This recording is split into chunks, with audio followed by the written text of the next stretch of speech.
guys, welcome back to my channel. I'm Rachel Cush, and today I'm going to be doing a video on all of the things that I didn't know about twin pregnancy. I'm making this video because I watched so many of these videos, and also I felt like I had tried to prepare to get pregnant by reading what to expect when you're expecting. And then when we found out we were having our twins, I felt like I was starting over. So I ended up getting a book on what to expect when you're expecting multiples. And then also reaching out to my friends who had had twins before, because I just felt like there was so much stuff I didn't understand but needed to know. And so I also watched a lot of videos like this and learned a lot of things so that the pregnancy wasn't as shocking as I was going through it. So the very first thing that I found out, and this was at the doctor's office when we found out we were having twins, we saw them on the ultrasound.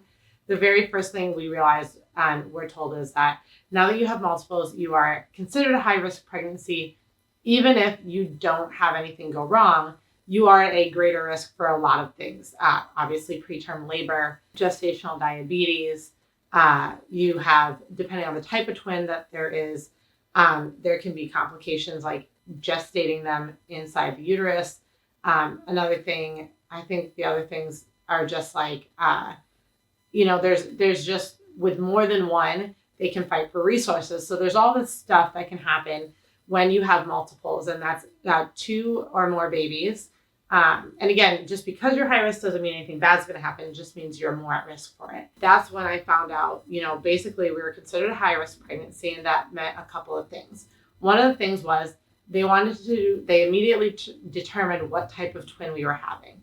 And so I didn't know this, but there were 3 types of twins that you can have. And there's MO, mono twins that share a placenta sac. So they're like floating in the same amniotic fluid with one life source, the placenta. There's MODI twins, which are monodi twins, and that means that they have 2 separate sacs but share a placenta. The MO twins are the highest risk because you can get twin-to-twin transfusions. They can fight for resources. And so there's a lot more risk. That's the highest risk of the twins. And the MODI is the second because, again, they're still sharing one placenta. The third is DI twins, which we had.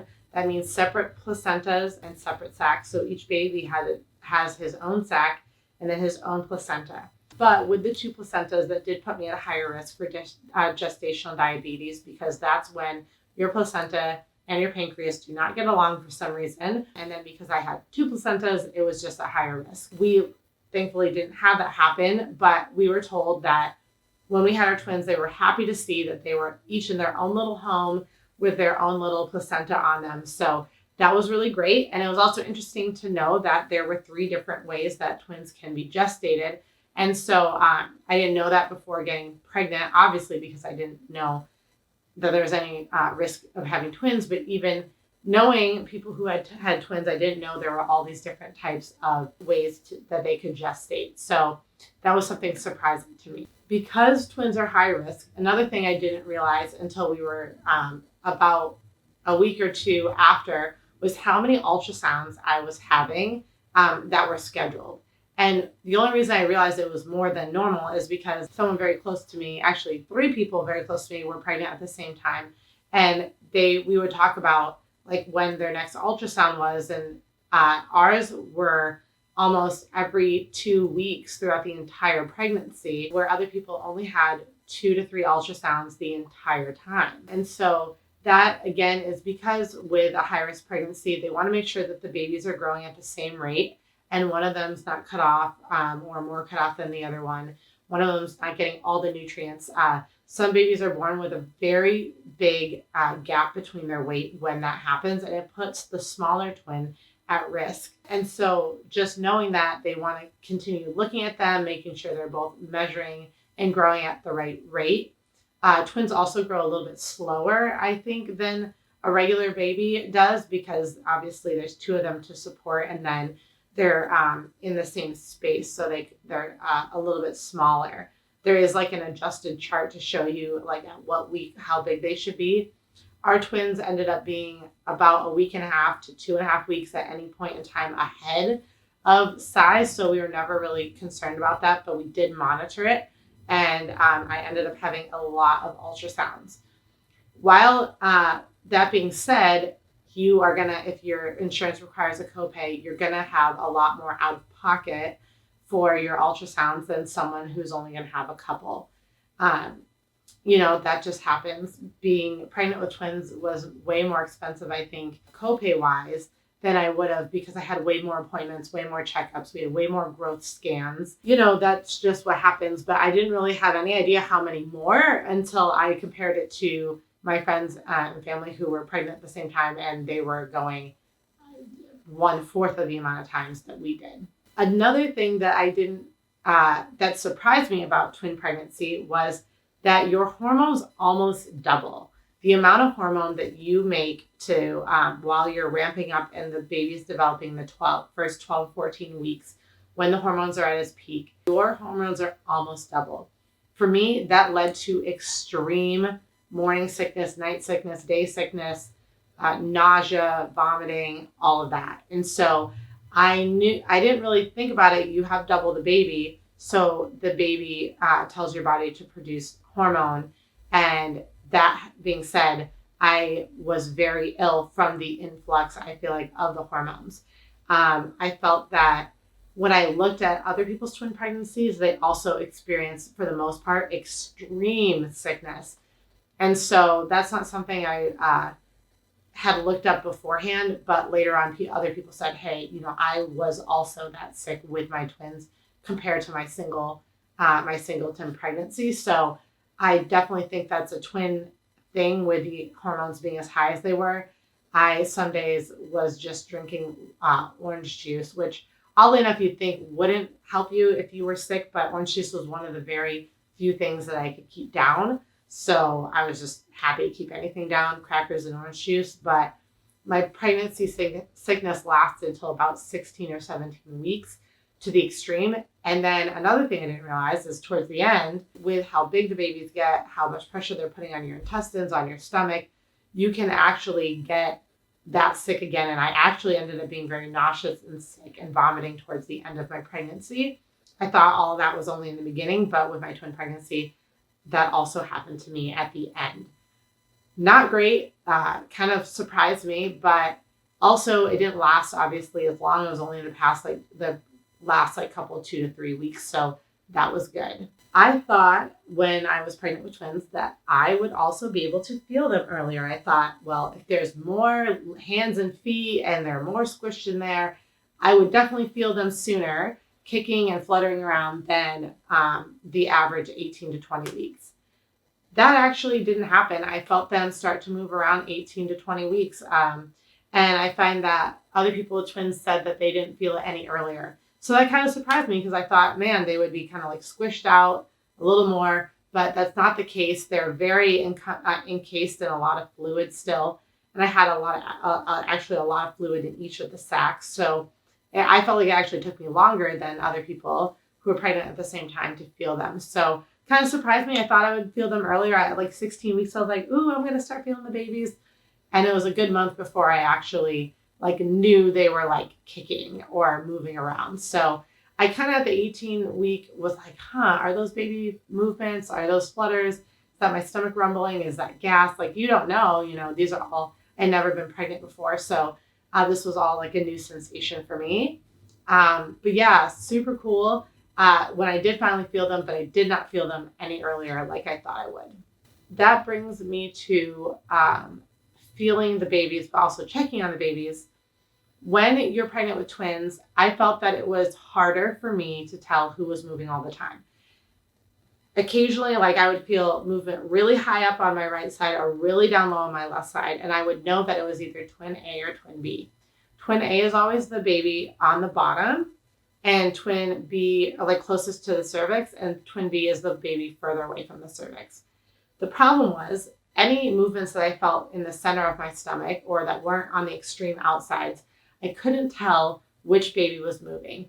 And because of that, I think that's kind of common in twin pregnancies. Towards the end of my twin pregnancy, starting at 32 weeks, I went to the hospital twice a week to get what's called an NST, and that's a non-stress test a non-invasive stress test or a non-stress test. I'll have to check. But basically, they put 3 monitors on you, one for contractions, one for baby A, and one for baby B. And what that does is it monitors their heart rate and their movements to let you know that they're both moving well and that both of their heart rates are healthy and not stressed out. And so I didn't know that that's something they did. So probably about halfway through my pregnancy, they had let me know. So I was kind of ready for it. But towards the end, I had never had that happen before. So we went in, we were monitored. It was really cool. Twice a week, I got to see the boys' heartbeats. They tended to stay around the same. When they moved, their heart rate would go up. When they were quiet, their heart rate would go back down.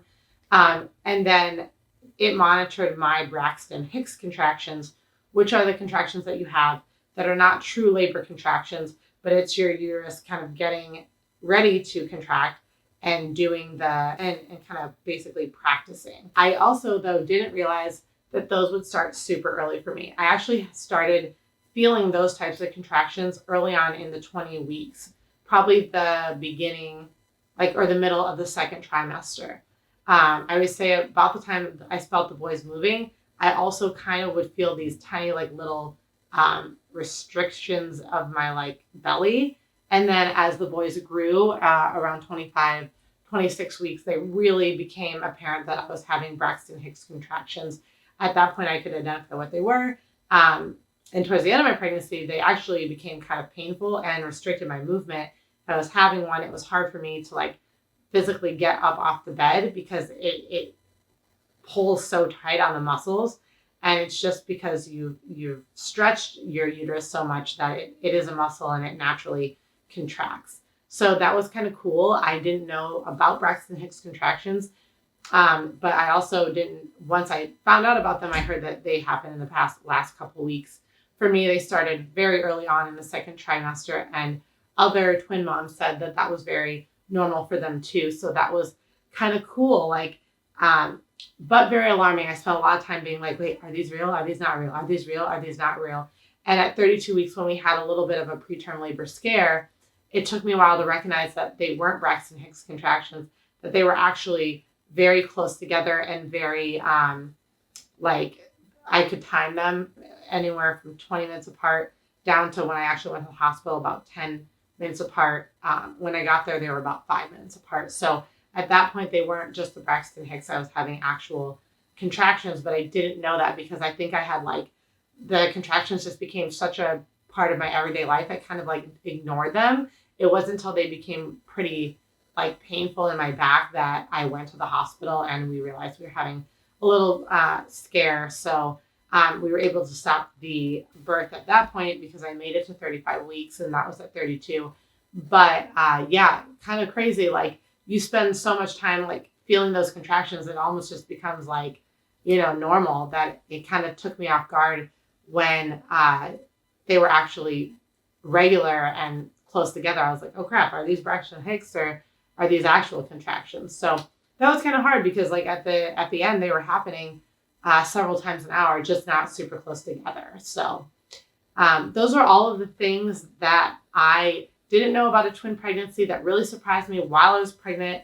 Some of the things I was kind of warned about, but they still kind of were odd. And I felt like it took a little bit of adjusting while I watched everybody else who was having just one baby not go through that stuff. I felt like I was kind of a hot mess. But after talking to other twin moms and watching videos like this, I realized all of that stuff was super normal. So if you're experiencing any of these as a twin mom who is currently pregnant, just know you're not alone. There's lots of videos like this out there of things that happened to people during their pregnancy that were really helpful to me.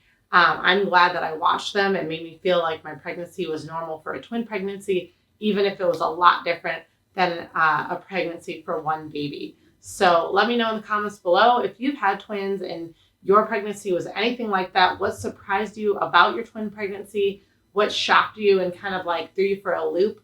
I love to hear that. And always, if you like this video, give it a thumbs up so I know to create more content like this, and subscribe if you'd like to see more videos of me and my twin journey.